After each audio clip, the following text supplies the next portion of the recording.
For this one, what we're actually doing is we're actually having a look at a function, not just some points. It's actually a function, f of x is 16 minus 2x. And it's given us a domain. So saying that f, where f is, the domain of f is -1 to 7, subset of all real numbers, f of x equals 16 minus 2x. So my advice with this is to graph them. So to graph this, 16 minus 2x is going to look like this. We're going to be here at 0 and 16, and I'm going to be here at 8 and 0. If let x equals 0, we get 16, and if we let the whole thing equal 0, then 2x has to equal 16, and x has to equal 8. So that's what we've got there. That's the way it'll look. However, we've got this to deal with -1 all the way to 7. So if we're going to have a look at that between -1 and 7, we're going to change it a little bit. And we're going to go from -1 to 7, like that. So here, we're at -1, don't know what the y coordinate is, and we're at 7, don't know what the y coordinate is, but we're going to find out.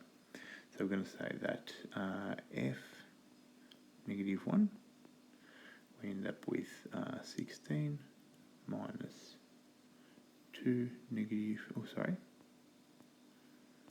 minus 2 -1, so 16 plus 2 becomes 18. So here we are at -1 and 18, and then f of 7 equals 16 minus 2, 7. We'll end up with 16 minus 14, so here we are at 2. So we're at 2. This is still 0 and 16. So always sketch it. Sketch it, doesn't matter what this is, if it's a parabola, cubic, square root function, whatever, doesn't matter, sketch it and draw your key points. Okay, so I better put, I'm not going to put the dots, it might be a bit hard for me to put dots in, coloured in circles. That's what we've got. So then we want to find the inverse. So to find the inverse, now you've got to remember with the inverse, what's going to happen is that we're going to swap all of our x and y values. So we're going to go 18, -1, 2, 7, 16, and 0. That's what's going to end up happening. And this is not going to look exactly like this. It's going to be less steep.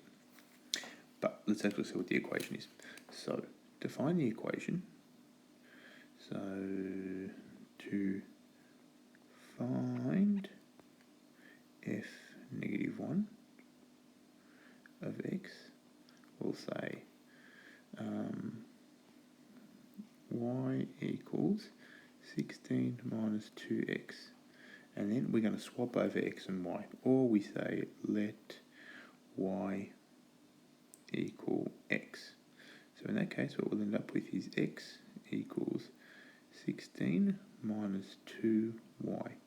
And then what we're going to do is we're going to solve for y. So we're going to say x minus 16 equals 2y, and I'm going to finish this off over here. So 2y equals x minus 16. Doesn't seem right.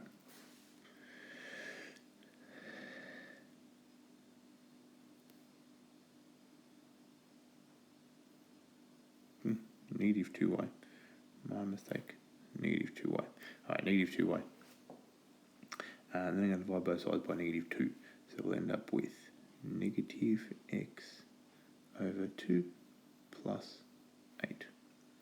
So now if we were to draw that thing, we're going to go at 8 and we're going to cut through like that.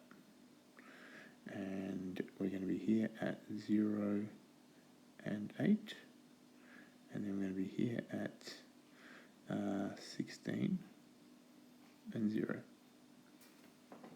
because if we let x equals 0, we end up with 8. If we let this whole thing equal 0, it'd be 8 will equal x over 2, x has got to be 16. So that's what we have there. However, it doesn't exist everywhere. This thing only existed from -1 to 7. So just like that, this is going to do the same thing, except it's going to exist at this range. So sorry, whatever the range was, 2 to 18, that's where this is going to exist. So I'm going to redraw my axes, and it's going to start off at 2. I'm going to use a different colour. It's going to start off at 2, it's going to start off there at 2, and it's going to go down to 18, which is there. So that's what it's going to look like. So it's going to do this. And we are here at 2 and 7, because that's what it is here, 2 and 7. And we're going to go across to 18, negative 1. 18, negative 1. And this is at 16 and 0, just like it was 0 and 16. So, just to go through that again, whatever your thing is, sketch it. Include your domain, like sketch the whole thing, sketch the whole function, then restrict the domain. Go through and work out what the y values are, because then that'll give you your range. So I'm just going to write that down as in the range 2 to 18. That might have been handy now to write the domain of the... So this then becomes the domain of the inverse. Then you say you find the inverse. Rather than writing f of x equals the equation, y equals the equation. Let y equal x, and you basically swapped what was y becomes x, what was x becomes y. You swap and you solve for y. So you should have y. Then once you've got that, you are sketching this over this range 2 to 18. 2 to 18. And you take your values from the original. And that's it. That's how you sketch it. So it doesn't matter if this is it doesn't matter what this is. If this was a parabola, then you'd be restricting the domain or something like that.